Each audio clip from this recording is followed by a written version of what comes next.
રાજવી આજે વેલી હતા આજે વેવાયું ભણા ચાલો ભેગા બેસી આજે ભોજન જાવી ખરે રાજવી જમાલ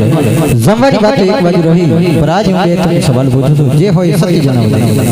ભલે ખરે રાજવી જમાલ આજ દીકરીઓ વળાવતા આવડા બધા સુતારી આંખમાં કેમ દેખાઈ રહ્યા છે અરે રાજવી એવો તો કયો બાપ ભાઈ કે દીકરી વળાવે અને બાપુની આંખમાં આંસુ ના હોય ખરે રાજવી જમાલ વાત તારી સત્ય છે માટે તારી આંખમાં કઈ બીજી પ્રકારના આંસુ દેખાઈ રહ્યા છે માટે સંતાનની અંદર છો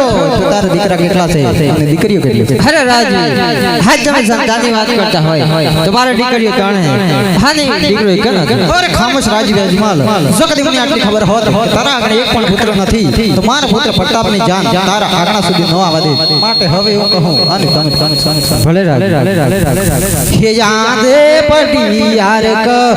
હે અજમાલ સાંભળો રે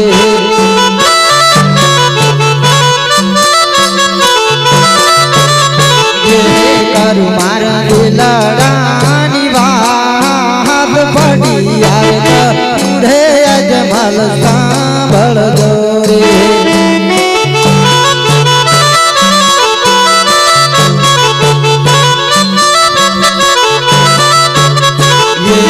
આજે વજીયોના ઘરનું રાજપૂત જમાતો નાથી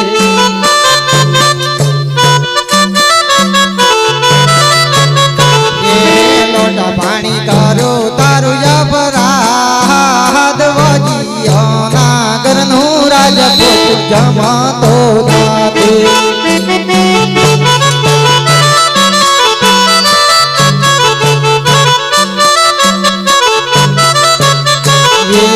આજે લાકરે સવાઈ અજમલની ગાદીઓ રે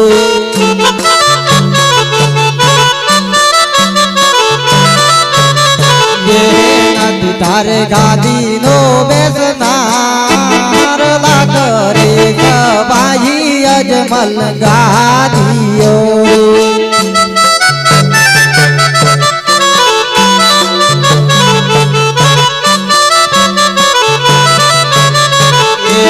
આજે મેલો મોજુલી રે સોના પારણિયા રે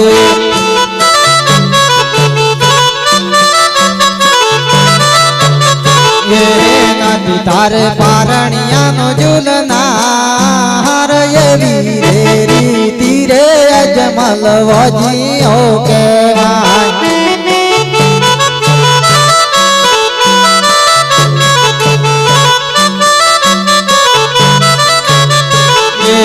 આજે 999 ગાયો ગૌશાળા મોરમે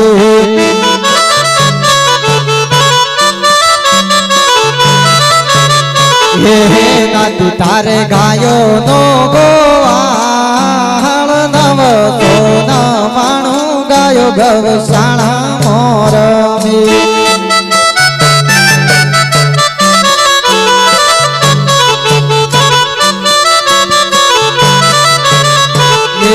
આજે એવી રે રીતિ રે અજમલ વજીઓ કહેવાય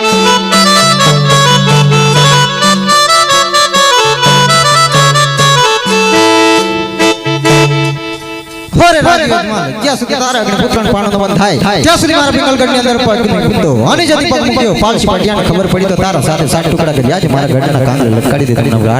અરે રાજી હવે પર એટલું જ આપણે જાવ જ્યાં સુધી મારા ઘેર પુત્રનો પાણો ના બંધાય ત્યાં સુધી પિંગલગઢ જશું પિંગલગઢના ઝાડવા પણ ના જોયું અરે રાજી અજમાલ આજ પાટું મારું પતાણમાં ધરતી ધબધબ થાય છે અરે પાટું મારું પતાણમાં ધરતી ધબધબ થાય છે અરે રાજી અજમાલ જો કદી તારું વેર વાલું હોય તો આપણે મારા પિંગલગઢનો પાદર જય મા